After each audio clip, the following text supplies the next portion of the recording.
Hi, I'm Christina Applegate. And I'm Jamie-Lynn Sigler. And this is Messy.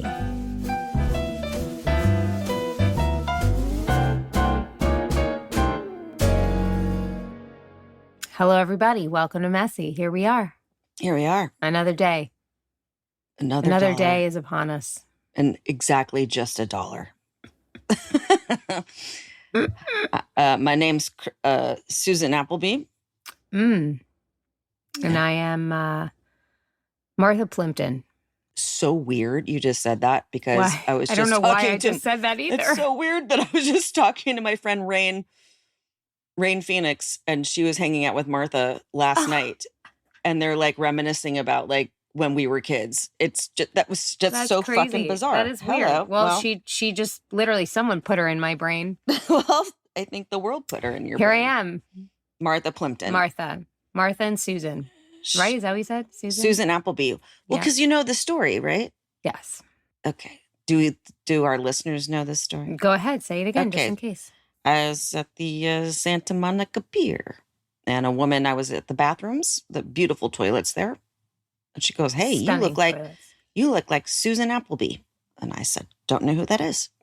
She goes, "Come on, Susan Appleby.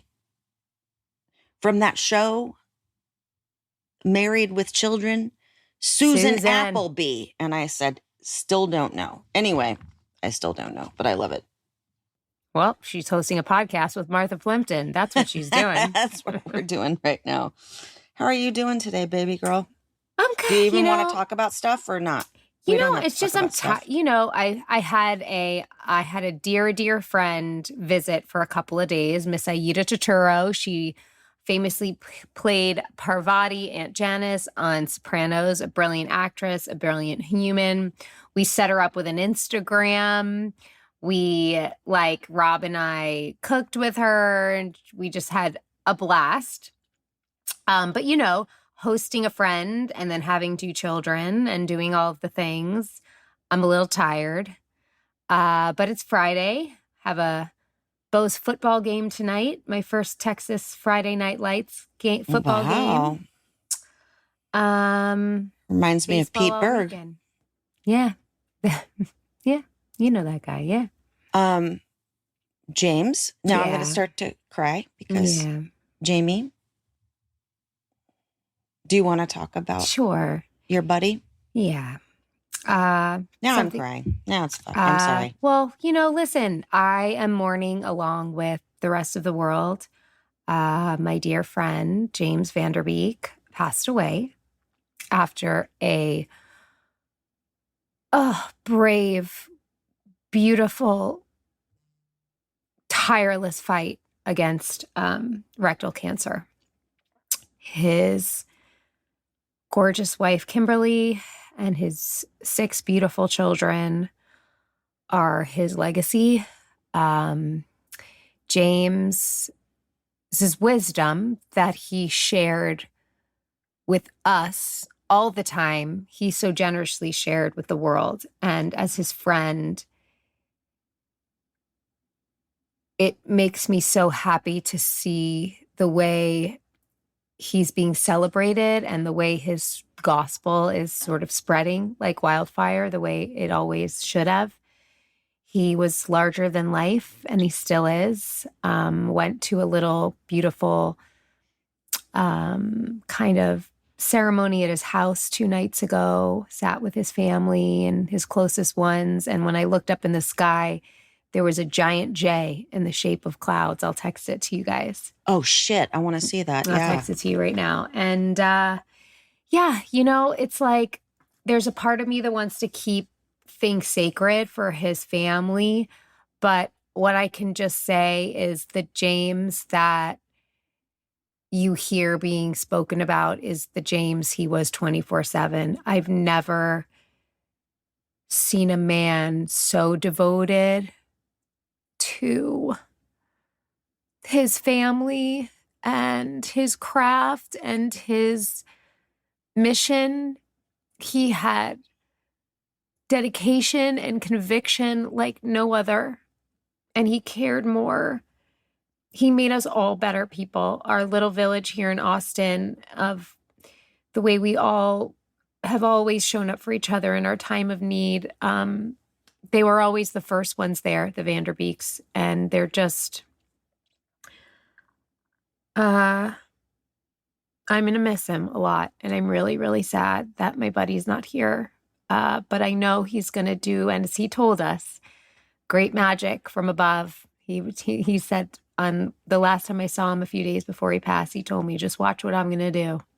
And so we're all down here just waiting. And he was someone I sat with a lot over the last couple of years, in that we could recognize each other in our fights, right? And the things that we have to deal with, and the silent fights sometimes that we do have because we want to show up as partners and parents and community members, and we just don't want it to always be about what we are feeling and the pain that's underneath the surface. We kind of always had this, like, I see you. And even in his fight, he was always thinking of me and saying, I'm trying this, Jamie, and I thought of you, and maybe it could help you. And just the most loving, generous, wonderful, talented, magical human. Rest in peace, James Vanderbeek. We will honor you always. And again, one of the greatest gifts of my life was being his friend. I'm so sorry, sweet girl. But I'm also really happy that you got kissed by him. Me too. You got kissed by him on your forehead, and you're going to get kisses, because I know. I do believe that. You know what I believe. I know. I do too. We subscribe to the same thing. They come around. They do. And again, his children are some of the most grounded, present, wonderful human beings. Like, there's 6 versions of James walking around the world, and that gives me a lot of peace and joy to know how much his legacy will live on, through them.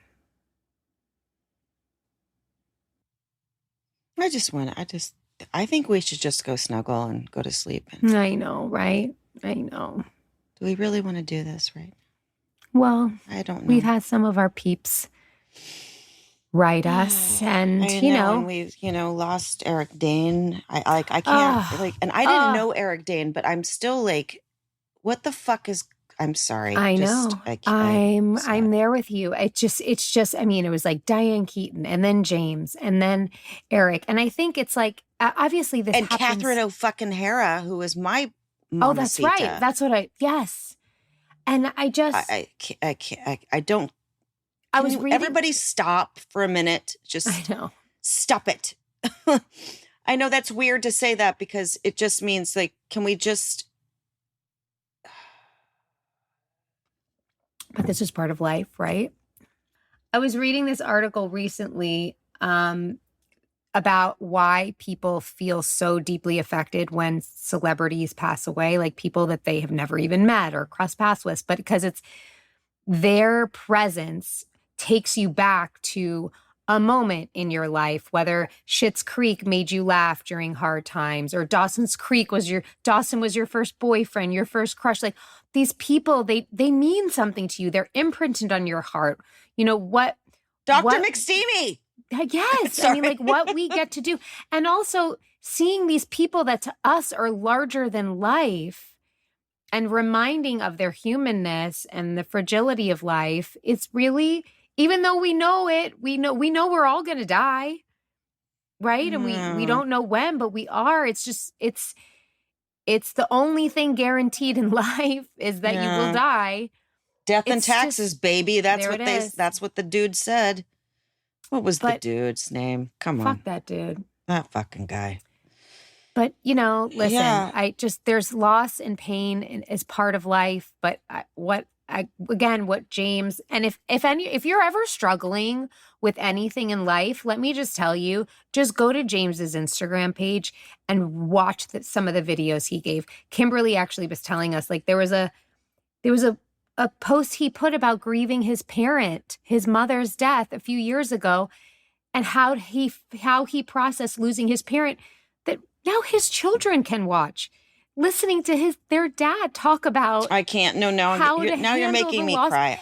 But what a beautiful gift that he has left us with. So let me just tell you, like, literally when I'm like stuck in my head, I go to his page and I just watch one of his videos, and he course corrects me immediately. So, we all have that forever. Yeah. From him. I've seen a lot of his videos, and yes, they're like truly freaking inspiring and haunting. Yeah. Yeah, my friend, Catherine O'Hara was someone that I was close, like we did a movie together, and she played my mom, and I've never been more in awe of a person, performer, human, in my life. And then I think of my friend Marty, who just like literally lost like everybody in a minute. From Rob Reiner to Catherine and to Diane. Diane, like, sorry, Marty, I probably shouldn't be talking about this. I'm sorry, because you know how much I love you. I just go like, I don't even know, because that's like best friends. Those are the best friends. Yeah, it feels heavy. Well, listen, again, what can we do with these things when they happen? We hold tighter, we live better, we love each other more, we try to be more present and savor the things that we can. It's like, I think the pain when you sit, one of the things that James taught us was like really sitting with your pain, like allows you to move through it and know what to do to literally seize the day and seize this moment and make your life as rich as it can be in this moment. Because again, nothing is guaranteed. And so even while we're here living with chronic illnesses that are devastating and heartbreaking on the daily, like we're still here, got to try to find the little pockets of light and love. You have those babies coming over soon, like just the little things. I know, the little ones.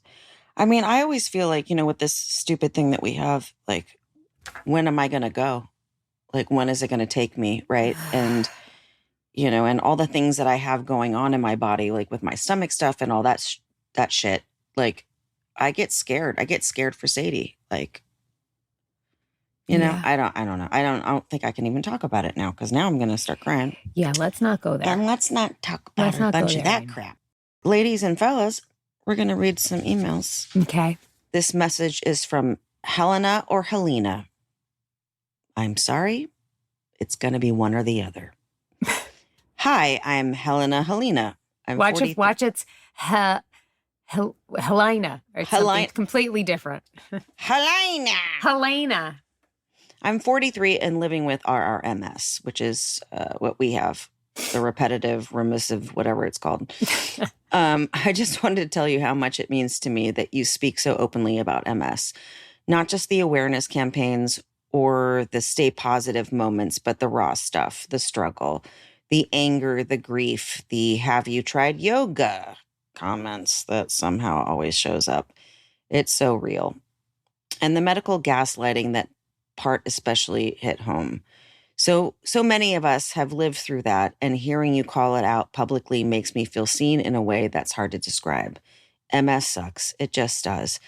But what you're doing for the MS community matters so much. Your advocacy is powerful and feels protective and honest. That's rare. I advocate too, but on a much, much, much smaller scale. Still, watching you use your voice makes me braver about using mine. Thank you for showing up the way you do. It makes a difference. With gratitude, Helena. Thank you. Thanks, lady. Yeah. I think just being honest and authentic and vulnerable, it's like, that's it. It's like, I don't think anything that Christina and I don't think we like sign on to here being like, look at us advocating. I think representing and advocating just comes with being honest and authentic. And so, right. Thank you, Rachel. Sorry, Rachel's bringing me my. Thank you, Rachel. My Pellegrino and lime, Thank which is probably hurting my stomach completely. But you love it. Yeah, sorry. I love it so much. Yeah, go ahead. Sorry. No, I'm just saying, like, I thank you for what you're saying, but I think but you can do that too in your own life is what I mean. Like every time that you are showing up authentically and honestly and being vulnerable, you are powerful and you are making a difference. You never know who might be witnessing you, who you might be talking to, what you might have said that just stays with somebody. So what a privilege for us to have this platform, but anyone can do this in their everyday life, you know? And you know what? Honestly, sometimes Jamie and I don't want to talk about it, to be honest with you. Sorry. We just sometimes just don't want to talk about it. But I think... Go ahead. Yeah, go ahead, I think people could probably understand, like, we don't want to be defined by this. And I have to be, like, you know, sometimes talking about it a lot, like even when I just did my beautiful episode of Grey's Anatomy and I got to talk about it so much, like there was a moment where I was like, this is all feeling like this is all I am, though. It almost was feeling like my currency. It was feeling like my value. And while it is so important to me and I'm so happy to share and represent, you also want to feel like there's more to you. You want to be fucking Jamie, dude. Yeah. Yeah. Just be fucking Jamie. Yeah. Not Dash. Right. No dash. No dash. Take that dash. But, you know, I'm sure all of you can feel that way. The same way you don't want your friends or your family or whatever to always think of you as having MS or a chronic illness or depression or whatever the fuck it might be. You know what I mean? So, yes, and Christina has had my back, I will tell you, listeners, as a friend in such a way, because I expressed this to her a couple of weeks ago where I was just feeling a little underwater and a little overwhelmed with how much I was talking about it. Yeah.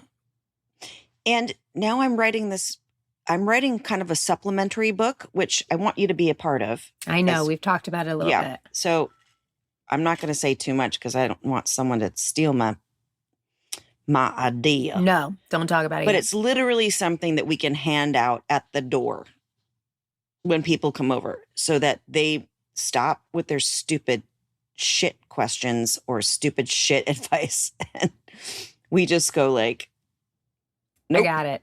You stop. Yep. That's what we're going to do. So brilliant. You're welcome. And it's probably not going to be published. It's probably going to be just like in the canon and yours and Cindy. Yeah, exactly. Going to be it. I love it. All right. Well, I'm going to read this one from Gail. Okay. I enjoy your podcast every week. I do not have MS, but I have a spinal cord injury that I've had for 28 years. I've been through so much with it. The worst thing is the spasms and muscle tightness. That's not why I'm writing, though. Christina, I understand the apprehension of the chairlift, but I think that is just another thing that would make your life easier, like the cane or the beep beep that you use. Believe me, I have had so many moments of I don't want to do this, but I've had to get to a fuck it point and do what makes my life better. You may not have to use it all the time, but you'll have it when you do. Hell, I can't shower as much as I would want to due to the spasms and not thinking I can get to my shower without landing on the floor and having to call the fire department to get up. They've seen me naked a few times, even the cute ones. I live alone and have no one really to call to help me with this stuff. This life sucks with a disability, but we take the wins when we get them. Love y'all, Gail. Thanks, Gail. Yeah, I'm still on the fence with the chairlift thing. I think it might be more helpful with like carrying stuff down. Like I can put something on it. Oh yeah. Because I can't carry a glass down the stairs to like go fill up water. Like that's just not. Yeah. Some days, yes, that's the problem. And that's when I go, I don't fucking need this thing. But then I'm like, oh shit. Then I'm standing at the top of the stairs with my mug, which by the way, I always have this mug because I can't hold a glass without a handle. Copy. So it's a good mug. That looks like a mug you get at like Fridays, you know, like that's like a it's solid mug. It's a beer stein, basically, yeah, but it's just filled with Pellegrino and lime and ice, lots of ice, because that's how you drink it. But it's very difficult for me to do stuff like that, and I you know. But like yesterday, I took Sadie to school, and She's like, come on, Mom. And I had to scooch down the stairs. It was fucking humiliating and hard to do. And it angered me. Yeah. Like, why am I at this point? Yeah. Accepting anything different and that makes your life different and you have to make adjustments is really, really fucking hard. But you're right, Gail, in the sense that like, but we also have to be like, but this will make it easier. It's like, you got to kind of like get over that pride hurdle and realize, but this is to help me. But there, that comes with a heartbreak, right? That the fact that you need it. It's a daily practice. I'm seriously bummed out when I think about using the stair chair. I get it. Like I'm like, I've never wanted this. Of course not. So, of course not. That's all I have to say. That's I see you. I get it. Such a bummer. Sometimes I call my room my tomb because I feel like I'm just in here, Yeah. I live in a 3-story house. Sorry, guys. It's not like fancy like that. It just has a lot of stairs. There's a lot of levels. There's some levels, but anyway, it's a bummer. I don't like it. I don't want to talk about it. Okay. Moving on. Thank you, Gail. Thank you, Gail. Maybe you read this one because it's long. Sure. This is from Leanne. Hi again, Christina, Jamie, not Lynn. There you go. Yeah. That's why I wanted you to read it. And Allison. I wanted to reach out to you again after you read my letter last summer on the episode, Life is Like an Episode of Chopped. I have to say I was absolutely floored when Jamie said the next letter is from Leanne. I thought, oh my God, that's me. I'm famous. Sorry that it was a long one, Christina. This one kind of is too. I just wanted you to know what this meant to me. Sometimes it's hard to communicate your feelings, your fears, your gratitude, and hopes to others without it sounding like a sob story. That was never my intention, regardless of how complicated my story has been. Instead, my friends and family were so proud of me, and I felt a sense of relief in letting it all out, so thank you so much. I truly believe your podcast is allowing many to also have that therapeutic release, and that is so crucial for survival with any disease. I think that in situations like ours, we have to join hands with one another, and your platform allows for that. Every week when I listen, there is always something I can relate to, and I feel a little less crazy. I think we all need to grab onto things that can help us without shame. Whether that be a cane, a wheelchair, or a stair lift, Christina, go for one is life-changing. Oh, Whatever it takes to help us along our crazy, sucky journey, we need to embrace it. I can't wait to read both of your books.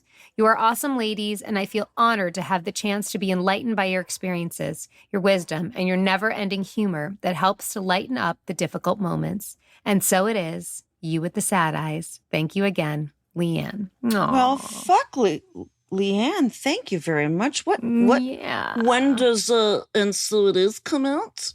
Please. May 5th. Okay, thank you. You're welcome. And March 3rd for our baby girl with the sad eyes. Oh, God. It's so soon. I've gotten asked that question so much. Like, why do you call it that? I'm like, just read it. Just fucking read it. Fucking read it. Don't talk to me about it. Just read it. Thank you, Leanne. And thank you for, circling back with us. Jamie and I, the reason we started this thing is to just talk. Mm-hmm. It's a conversation, it's a conversation that what she's feeling, what I'm feeling. And no matter what it is, whether it's MS or kids or whatever. And we're really, I feel very honored that we get to be heard by all of you in that sense. And that, yeah, with our stupid stuffs that we talk about sometimes and our big stuffs. I don't know. I'm tired today, James. Same. I know. We're very tired ladies today. I'm like literally drinking an iced coffee. It's 4:15 in the afternoon. We've got a lot going on right now. But it's not that we're not here for you guys, by the way. No, we're here. What do you mean we're here? we're here. We're just a little like, I mean, I feel like completely out of sorts today. And that's being honest. I just feel like my brain's hurting and the weather's been weird and everything's crazy. And you've gone through a lot of shit this week. So, but we really do appreciate you guys. And we really do appreciate that you write in and kind of touch our hearts. Because fine, I'm looking into the goddamn stair lift. All right, kids. That's 2 in a row telling you to. I know. Oh, man. Message from Rose. Hi, Jamie and Christina. I just started listening to your podcast because I'm in a good place to listen.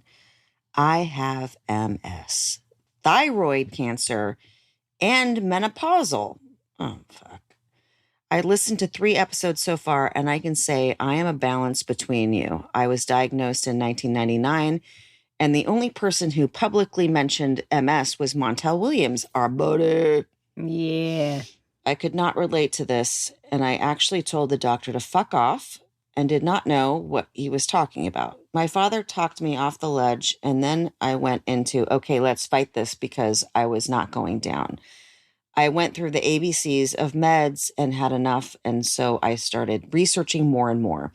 6 second opinions later, I told I would be in a wheelchair by 40 and not be able to have children because I was initially diagnosed with PPMS. Now I have RRMS. I'm 53 and still able to walk on my own. You go, girl. Wow, yes. Your podcast has helped me smile and love me again. So consider me your go-to oh woes me sister and to just be with. Sending all my love. Love, Rose. Oh, Rose. You've been through it, but I'm so glad to hear that you're doing good. Yeah, man. Hey, man, we all, like, when Montel was diagnosed, don't you remember, dude? I do. It was, like, such a big deal. I do. It was like, now we're going to see Montel Williams, like, in a wheelchair, drooling on himself. Like, honestly, that's what I thought this disease was. And to now know him, 30 years into the game? Well, that's what this disease can be. I know. It's like, it's just, yeah. But he's a fucking rock star. He's a rock star. He still hasn't agreed to move in. But that's going to be... He's still not in your bed. It's going to be our long-standing joke. But yeah, it's like Jimmy Kimmel with Matt Damon. Yeah, he's my Matt Damon. Montel couldn't be here again today, but no. He's still not living with me. He's not living with me. He did text me the other day. It's like, what are you doing? Get up. I'm like, I don't want to get up, Montel. Get up. No. But yeah, seeing like Richard Pryor and mm-hmm. Terry Garr and people like that over the years, and this sense of like what this was or is, mm-hmm. When you get that diagnosis and those are the people you think about, it's very mm-hmm. scary. Yeah. Yeah. Yeah. Yeah. Here we are. Here we are. And we have some bad fucking days, guys. Yeah. And you're not doing anything wrong when you have a bad day. No. You know what I mean? I think that's also important to remember too, is like we're all, even if you're not doing the list of things that somebody tells you should do and you would be better, you wake up and you're still fighting, right? You're fighting against a body that is sick. You're fighting against a body that is not functioning the way you once knew it to. Like it's every day is a challenge that you have to rise to, and you didn't do anything wrong to make it that way. No, I have a bad day after having a great day. Not great, sorry. Right. Right. I know what you're saying. Let's really get down to the truth of that. There's no great days. But I go work and I go do something kind of miraculous for myself and get through it. And the next day, it's total shit. You pooped. That's why I'm total shit today, because I had a lot to do yesterday. And then you've had a lot to do the past few days. Yeah. And it really does throw you. She's a real cunt. I'm sorry. I'm saying the word. I'm sorry, Allison. Tell her. I said cunt. Tell her. Allison, sometimes I there's said, no cunt. other word for it. She's a cunt. Because it's like, okay, all right, I did that. I went and did GMA. I fucking did Zoom interviews and I did all this stuff and I put all this energy into something. And then today I'm like, I'm exhausted. Like my hands are cramping. I'm having trouble speaking. I'm having trouble seeing. Like everything's gone to shit today. And it's all because I had a quote, end quote, good day. Well, but you showed up here and you're here. I did. I'm here with you guys because I love you guys. Let's celebrate. I feel safe. Sorry. I feel safe. No, sorry. What do you mean? But that's what I want our people to know. Like, it's okay. Like you said, you didn't do anything wrong. In fact, you might have done something good. Right. Exactly. You did so good. You did and now so you're fucking good. paying for it. You're fucking paying for it. It sucks the balls. There it is. All the balls.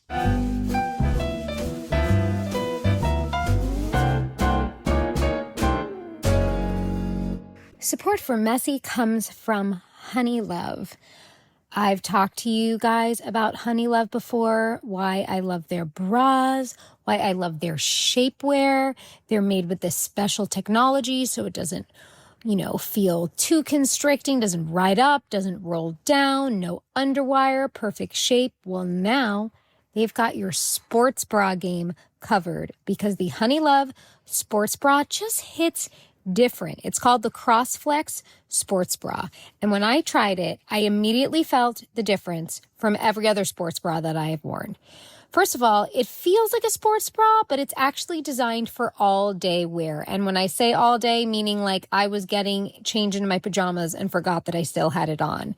It gives you the support without feeling tight, without feeling stiff, without suffocating. It has this easy hook and eye back, so you don't have to wrestle it over your head like most sports bras. And it has the wireless support using cloud fuse bonding. So there's no poking, there's no digging or pressure points.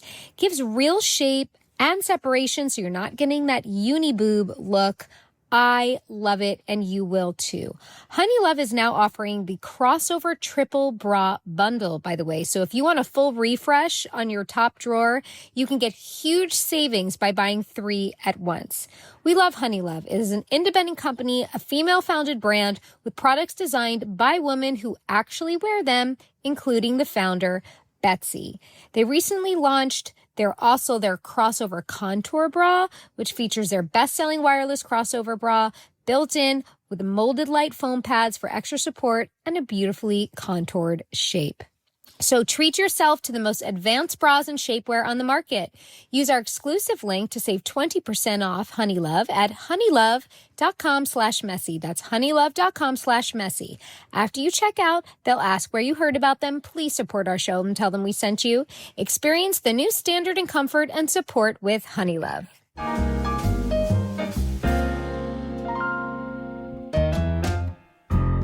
All right, I'm going to attempt this one from Stephanie.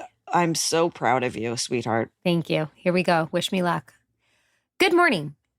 All I can say is, wow, I found my people.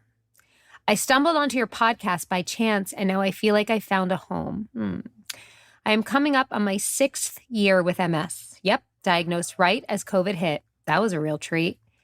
Me too. Fun. Everyone's complaining about toilet paper, and I'm living through the realization that I just got a shit hand dealt to me. I started treatment right away. I'm an X-ray tech in a major hospital and was told I couldn't work. It would be a death sentence to be in a hospital full of COVID and doing, I think it's rituximab infusions. So I got the joy of sitting in my house and in my head every day. I am a mom to 6. Yeah, because that couldn't be hard enough. 4 of this 6 are quadruplets. What? I am a domestic abuse survivor. I've been a single mom of 5. My 6th came years later, second marriage, bonus son. I had a baby who had to have 3 brain surgeries due to a subdural hygroma. I think I pronounced that correctly. I'm sorry if I didn't. That just couldn't be enough. Or the fact that for her, I bartered with God to spare her life and take mine.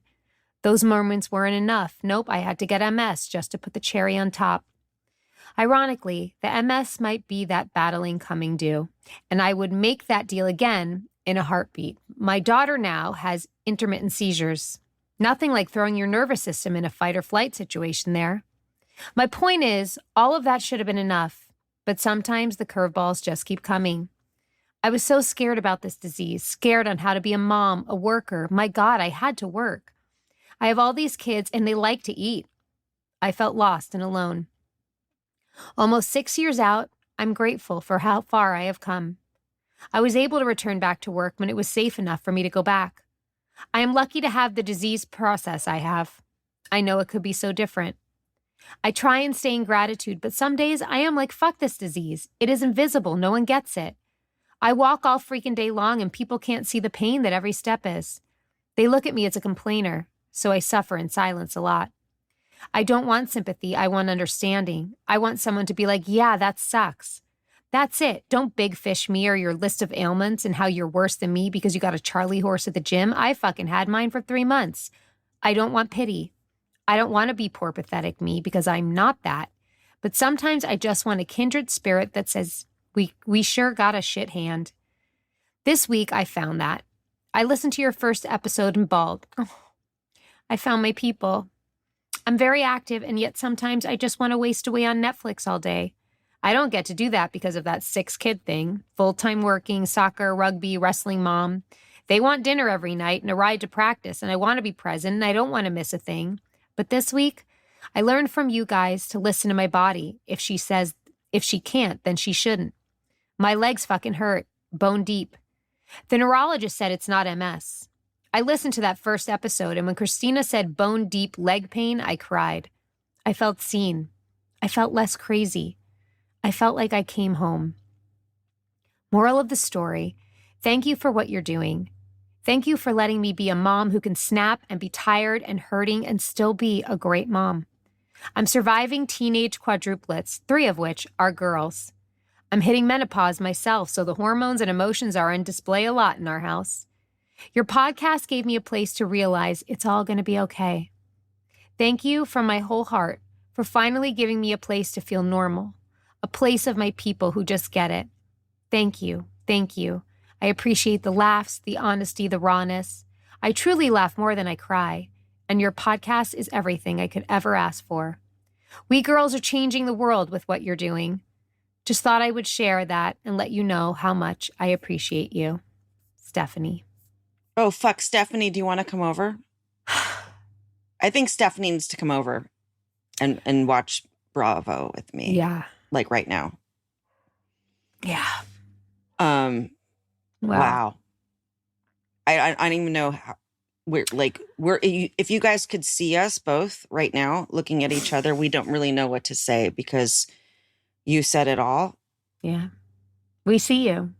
Yeah. I mean, and more. My gosh, like what you've been through, what you're going through, what you are doing, what you are surviving, what you're crushing. You're fucking crushing it. Okay? I know it hurts and I know it's painful, but when you list those things, I hope you can also look at yourself and be like, look what I'm fucking surviving. I truly believe it's not in vain. I know your kids look at you each and every day and see the fucking rock star that you are. And I pray that you get many moments in your life to feel the payoff from that. You've really had it rough, and I'm really sorry. I have one kid. Okay. I have one fucking kid. And I'm like, this is ridiculous. And you know what? Quadruplets. God damn it. But I'm going to share this because she's going to be so pissed that I share this. But she said the other day, she wanted to tell a lie to someone about my disease to get out of going somewhere. And she goes, you've already traumatized me with your disease. So I get to lie about it. I know that's terrible. It's a totally other thing. Anyway, I have one child. Uno children. I don't know how you're doing this, girl. Me but neither. That's why you are pretty much, I think, our hero. And yes, if can you just come over? And I don't watch Netflix. I watch Bravo, so we can do something different and fuck everyone when they say stupid shits to us. I don't know what else to say about that one. Just me neither. We pray for you and we pray for all of you guys. And my gardeners are here, so the rest of the episode is going to go to shit. I feel like we should end it. Do you hear the blower? I do hear it. That's okay. And I think Lance is going to be here in 5 minutes. Perfect. We have Lance Bass coming over to this. Lance Bass and the babies are coming over. Shall I pull a card? Here we go. Ready? It's not enough to have lived. We should be determined to live for something. May I suggest that it be creating joy for others, sharing what we have for the betterment of person kind, bringing hope to the lost, and love to the lonely. Rest in peace, James. That was what he did. Oh my God. That's so beautiful, man. It was, yeah. And so it is, James. And so it is. And so it is. This show is executive produced by Christina Applegate, Jamie-Lynn Sigler, and Allison Bresnick. Our audio engineer is Josh Windisch. If you want to show us some love, don't forget to leave the show a rating or review.